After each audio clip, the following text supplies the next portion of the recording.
The fight against violence is a fight for all of us, not a few. Yeah, it don't make no sense.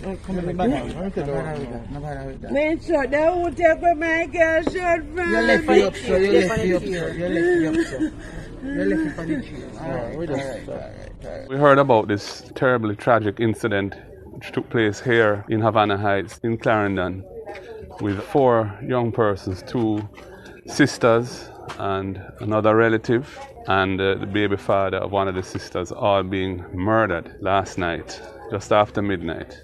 And so we decided to come, and because I touched base with the Member of Parliament, Lothan Cousins, and he encouraged me to come down and just show the family some solidarity and some support at this time of terrible grief and shock.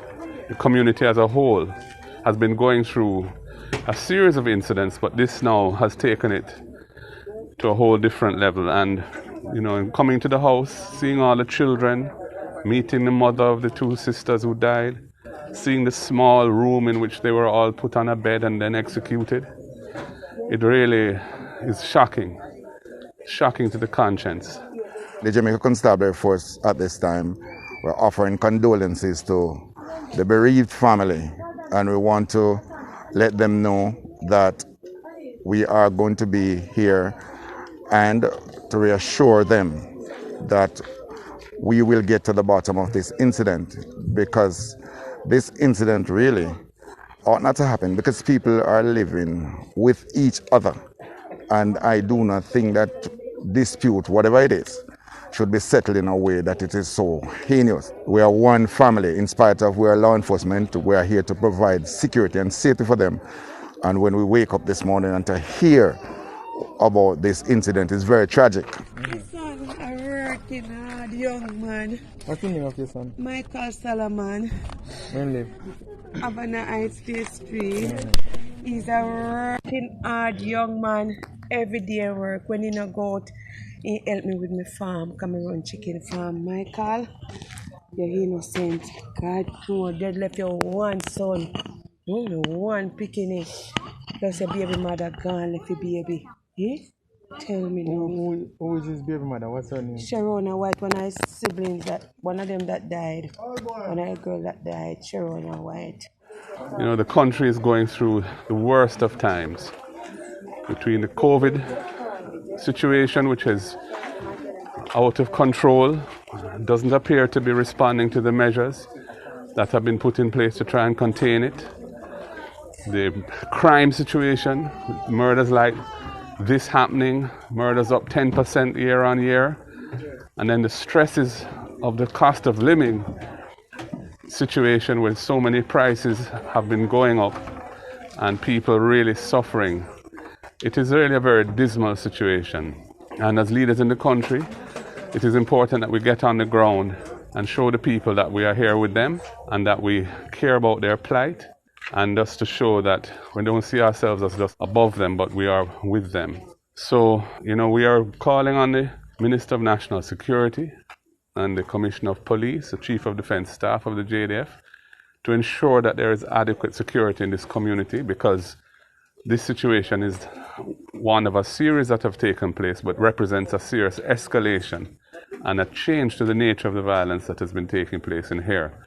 And it needs to be contained now, so that the community can be freed of further trauma and further grief. I'm truly at a loss for words in respect of the tragedy that has taken place here. As the party leader and the leader of opposition would have indicated earlier, we are calling on the Ministry of National Security to increase the police presence in the space so that we don't have a repeat of what transpired. It is quite unfortunate that incidents of this nature are happening when we're supposed to have increased police presence in the spaces due to the fact that there's a curfew and the all-island lockdown would have started. We have to work together as a community, as a country, to ensure that we can sleep with our windows and doors open in the realest sense, and that it is not a fleeting illusion to be pursued but never attained. As a former Minister of National Security, I've been to many murder scenes, but it is few that have struck me as tragic as the scene we have here today. A quadruple murder is not an everyday thing. And the fact that the 4 victims, as far as we can tell, were not involved in any criminal activity. They were innocent young people. And the trauma to the children who observed the murders. In one case, a young boy seeing both parents murdered must be indescribable pain. Alright, now I don't know if I can make it. Better me out a garbage pan or lay down on the roadside. Me tell you the truth, it don't make no sense. I don't have no hopes or nothing. Me not go work out. Yesterday, last time he called me, I said, Mommy, the chicken them not have no feed. Now, I said, Michael, me soon come, but me sign us up and me give me a little time. I call him back in at 1 o'clock and I say something to him. And I say, you're good? And he say, yes. And I say, all right, later, boy. So this is during live normally or in just pass or something? He stay with him baby mother. And baby mother I must stay with. It took a long time for the police to respond, notwithstanding that 4 Parts and Maypen are within a couple minutes drive away, both police stations. We were able to come to from Kingston in about half an hour, and yet it took about that time, as far as I can tell from the community, for the police to respond. This is not good enough. We need more creativity, more initiative from the ministry and the Minister of National Security and from the security forces. Presence in this area is always heightened because even last week, Thursday, we had an operation, and we have several operations in Havana Heights because it is one of our spots that we keep monitoring. It's problematic. Even last night before the incident occurred, police officers were in here 15 minutes before. So it's not a community that is left up on its own, but we consistently give law enforcement service to the community. What we are going to be doing though is continue on that path, and we want to just use a collaborative effort with the members of the communities and stakeholders from other places to see how we can improve the service and more mixed with law enforcement as also that community service to treat with the youths and those persons who are unemployed and so forth. So it's a multi-agency approach we want to use to treat with that, what is happening. But I can tell you, from a law enforcement perspective, we are always in this space. You have to balance crime control with crime prevention. Crime prevention requires investment in these communities, social investment. This administration has abandoned our initiatives around social investment, around partnership, around training, violence interrupters through the PMI, which will be placed in communities like this to break the cycle of reprisal and counter-reprisal.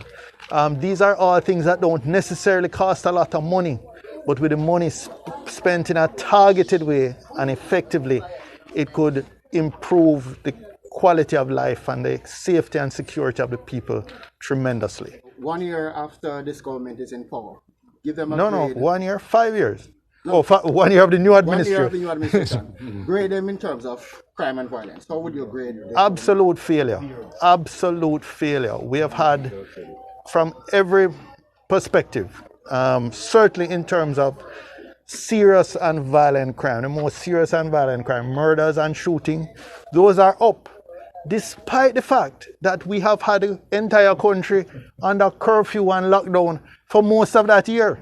And what is even more disturbing in the long run is that the clear-up rate for murders is going in the wrong direction. Fewer and fewer perpetrators are even being identified so that they can be charged and taken off the streets. So we have seen a fall off in terms of the intelligence gathering capabilities, in terms of the investigative capabilities, and the results are what we're seeing here today.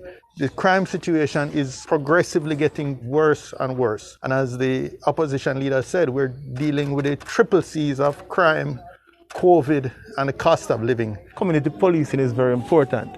And without the community policing cannot work. So we want the security forces to understand that, notwithstanding the fact that I am an opposition MP, the fight against violence is a fight for all of us, not a few. It is a fight for the PNP, it is a fight for the JLP, and we are united. And it's interesting, we have the opposition spokesperson and security here. During his tenure, crime was going down significantly. He placed great emphasis on community policing. And that is where we went wrong. Because we are not placing the emphasis where it should be placed. Our priorities are misplaced. Building fancy police stations all across Jamaica is not going to lead to a downward trend in crime. Police stations in and of themselves is not the answer, it is not a panacea. What was happening between 2011 and 2016 that led to that serious decline needs to be revisited. And they need to consult with us because obviously they don't have the answer. But we do. Consult us because they don't have the answers. But we do.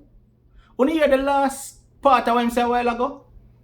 Consult us because they don't have the answers. But we do. To me that sounds like an attempt to try and win votes. That sounds like a political rally. And you give out a speech to convince the people themselves to vote your way. Me not like how them politicize the incident. Yes, it's good to see that a lot of parliament members come out and what appeared to look like them support the family. But all me hear in them entire speech a while ago was politics, politics, politics. Me not like how them politicize the thing.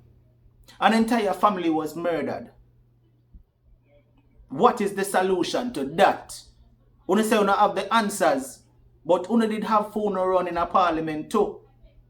And even when, if una get in again, nothing na go change. Crime na go continue same way, but yet una say una have the answers. What I really feel it for is the family right now where mourn the loss of their loved ones. An entire family executed. Them I feel it for right now. And the innocent child who lost a mother and a father and witnessed it. But I just hope and pray say that little boy they get the guidance, the proper guidance and help that he needs mentally. Because we don't want him grow up with hate in his heart and then say him come back with vengeance to kill people. So I hope them guide him the right way and give the necessary help that is needed. Jano Star. People, leave your opinions down in the comment section. Your opinion matters. Unstoppable you, unstoppable you, unstoppable you.